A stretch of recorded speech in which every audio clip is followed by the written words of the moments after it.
Assalamualaikum warahmatullahi wabarakatuh. Perkenalkan, nama saya Triananda. Saya dari mahasiswa pertukaran pelajar Universitas Negeri Makassar. Di sini saya akan menjelaskan mengenai analisis puisi Bumi yang Hangat karya Sri Yudianti menggunakan teori stilistika. Nah, yang pertama yaitu karya sastra.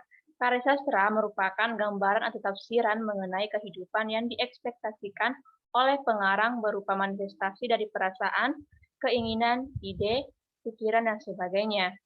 Karya sastra terbagi dalam 3 golongan, yaitu puisi, prosa, dan drama.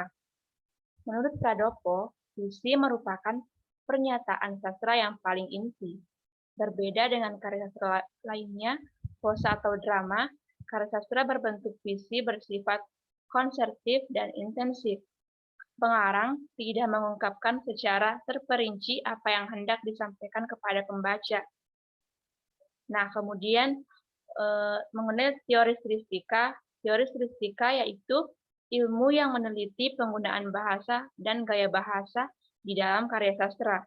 Secara umum, lingkup telaah stilistika mencakupi berupa diksi atau pilihan kata, majas, tipografi, imaji, dan rima.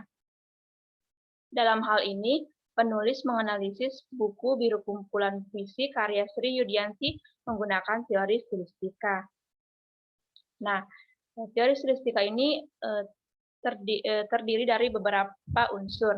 Yang pertama, tipografi atau perwujudan puisi, merupakan pengaturan dan penulisan kata, larik, dan bait dalam puisi. Yang kedua, diksi, merupakan pemilihan kata-kata yang dilakukan oleh penyair dalam puisinya. Pemilihan kata dalam puisi berhubungan erat dengan makna, keselarasan bunyi, dan urutan kata. Yang ketiga, imaji. Imaji merupakan kata atau kelompok kata yang dapat mengungkapkan pengalaman indrawi seperti penglihatan, pendengaran, dan perasaan. Imaji sendiri terdiri dari 3, yaitu imaji suara atau auditif, imaji penglihatan atau visual, imaji gerak, dan imaji raba atau sentuh atau taktil. Yang keempat, majas. Majas merupakan bahasa yang digunakan penyair untuk mengatakan sesuatu dengan cara yang tidak biasa, yakni secara tidak langsung atau rata-rata mengungkapkan dengan makna konotasi. Yang kelima yaitu rima. Rima merupakan pengulangan bunyi puisi untuk membentuk musikalitas atau orkestrasi. Nah, teman-teman bisa melihat puisi Bumi yang Hangat karya Sri Yudianti. Selanjutnya, untuk analisisnya yang pertama, tipografi. Tipografi yang digunakan dalam puisi Bumi yang Hangat yaitu menggunakan huruf kapital pada awal kalimat tanpa tanda baca. Penggunaan tipografi ini biasa digunakan dalam puisi pada umumnya. Yang kedua, diksi.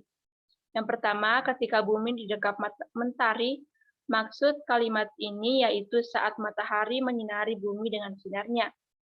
Yang kedua, larik, semua yang hijau bersenandung riang, yang berarti pepohonan akan tumbuh segar akibat disinari matahari. Yang ketiga, pada larik membiarkan awan bermain layang-layang, yang bermakna langit sedang cerah dipenuhi oleh awan. Yang terakhir, bunga yang membuat tak perlu khawatir kedinginan.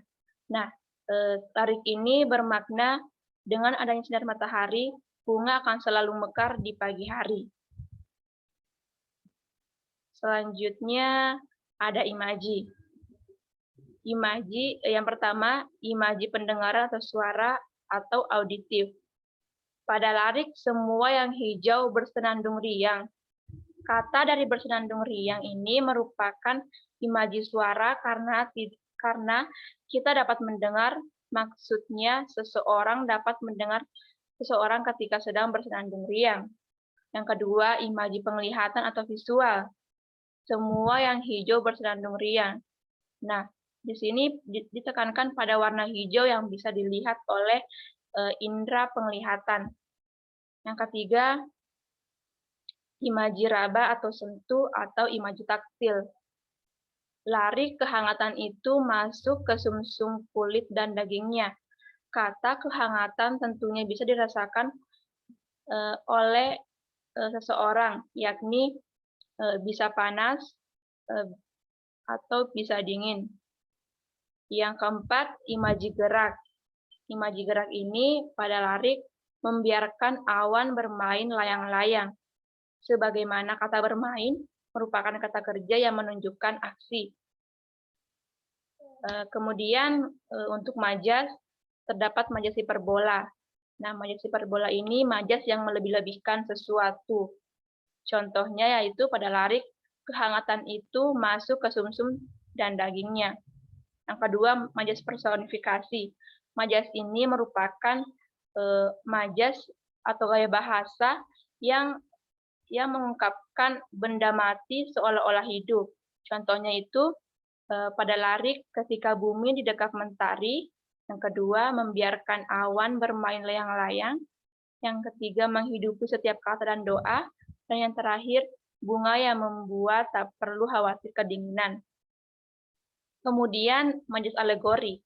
Contohnya yaitu pada larik membiarkan angin mereda seperti hampir tiada.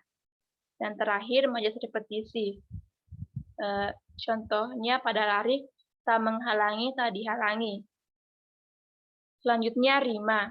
Rima yang digunakan pada puisi Bumi yang Hangat ini yaitu rima asonansi, di mana persamaan bunyi yang terdapat pada asonansi vokal dengan vokal tengah kata. Asonansi E, yaitu didekap, bersenandung, mereda, seperti, sepenuhnya, merendah, dan diserap. Dominan menggunakan huruf vokal E. Terima kasih. Itulah presentasi saya mengenai analisis puisi Bumi yang Hangat, karya Sri Yudianti menggunakan teori stilistika. Apabila ada kata yang salah, mohon dimaafkan. Assalamualaikum warahmatullahi wabarakatuh.